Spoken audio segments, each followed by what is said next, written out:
a role in the cemetery played a role in the life of Cal Johnson, an emancipated slave who began his remarkable and perhaps unprecedented career as a businessman and philanthropist by way of his accepting a federal bounty for retrieving bodies of soldiers from distant battlefields that had been buried hastily elsewhere and deserved a more proper burial, more dignified burial here.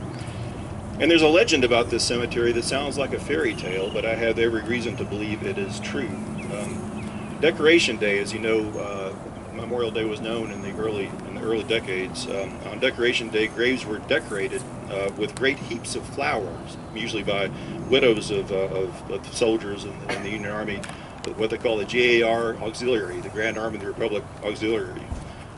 And I'm pleased to see the New York Highlanders here today. This is a wonderful tradition because the New York Highlanders had a lot to do with Knoxville celebrating Memorial Day for the very first time. In 1873, they prevailed on the mayor at the time, whose name was William Rule, also a veteran of the war himself and a journalist, longtime journalist who had a lot to do with the cemetery over the years. But the first Memorial Day the big celebration of Memorial Day that I know of was in 1873 when the Highlanders and they had a marching band and a parade down Gay Street, but it all ended up here with a series of ceremonies that lasted for hours. And they often made an all-day thing out of Memorial Day in those days. But in 1874, a woman, flowers were so essential to the celebration, and in 1874, a woman named Laura Richardson, who had lived in Knoxville. She was from up north, but had lived in Knoxville for many years before the war. She was in charge of the flower committee, and she was not happy with the flower harvest that year. And was kind of discouraged about it, was walking around downtown and looking in shop windows and saw some big rolls of fabric. It looked in a dry goods store probably on Gay Street and saw some big rolls of fabric that had been printed with little American flags. And these were, I guess, to be used for quilts or pillows or who knows what. But she had an idea and bought all of the supply, all their inventory of this fabric printed with Old Glory, and got her fellow members of the auxiliary to cut apart these little flags. And she also had some connections with the people who ran the Burr and Terry sawmill, which was down in the old city area, the corner of Jackson and Central. And got them to ask them to see if they could give her 3,500 little sticks that are about a foot long, sharpened at one end. And she sat down with these sticks and the women in the auxiliary and meticulously sewed flags onto each of these sticks. And instead of flowers that year, they just planted flags at every single grave. Some people have claimed in the 20th century that she began this American tradition, which is universal now. But it was a wonderful story. I've confirmed all the details of it that I can. I'm not sure that we can prove that she started it and that wouldn't have happened without her, but she certainly encouraged it. Memorial Day changed over the years, but for decades there was always a reading of a very famous text, and that was Lincoln's Gettysburg Address. I'm glad to see Mr. Lincoln here today to remind us of that. But we don't necessarily have to read it today because it's permanently embossed on a stone across the cemetery. I encourage you to go have a look at it. There's always something in there that rewards, even if you've read it 150 times, you'll notice something new every time you read it. But it had special resonance here. At the moment that Lincoln gave his most famous speech, about 400 miles north of here, Knoxville was under siege. And in the issue of the New York Times that covered Lincoln's speech and printed the full text of his speech, that the first time that people in New York got to read it, it wasn't the top news of the day. You know what the top news of the day was? The fact that Knoxville was under siege. That was the headline, and Lincoln's address was the second story on the front page.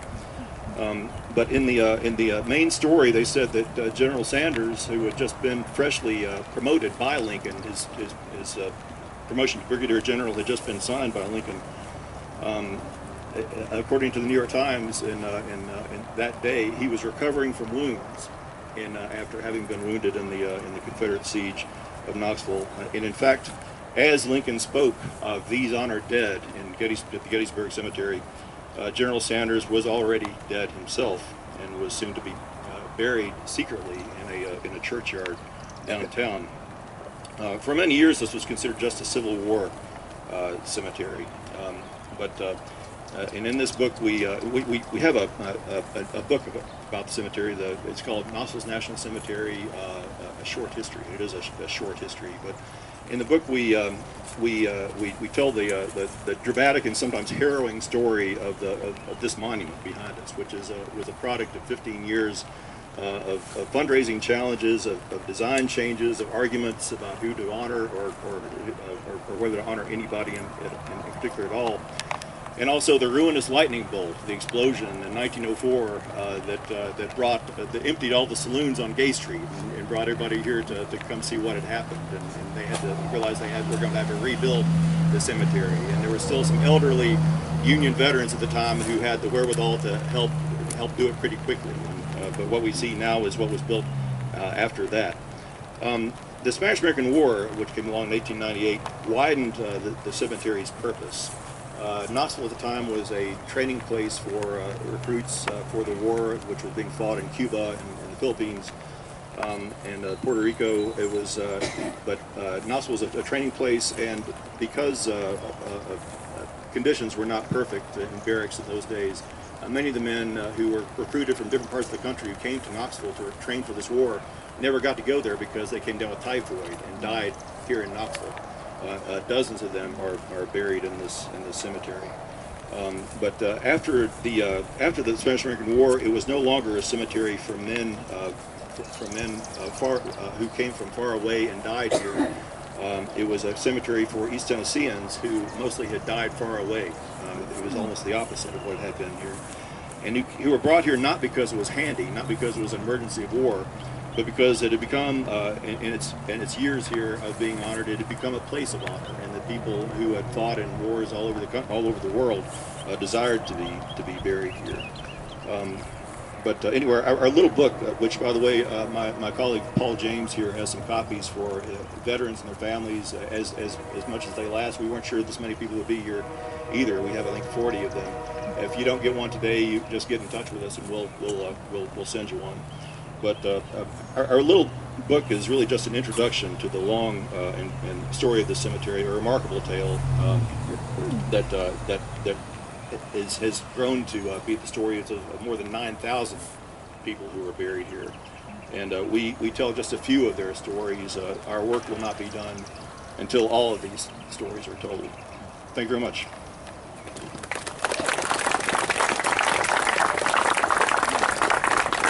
Thank you very much, Jack. It's very interesting. Now get to turn over the podium to a very good friend and also a past department commander of the Department of Tennessee of the Sons of Union Veterans, Mike Downs.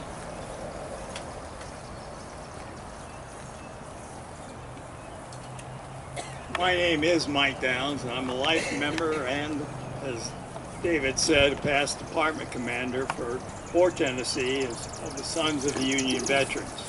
And I should say that I had a great-great-uncle that spent a great deal of time between 1862 and 1863 in this beautiful state with the 73rd Indiana. And to jump a century and a half later, I'm also a veteran of the United States Navy, a Vietnam-era veteran.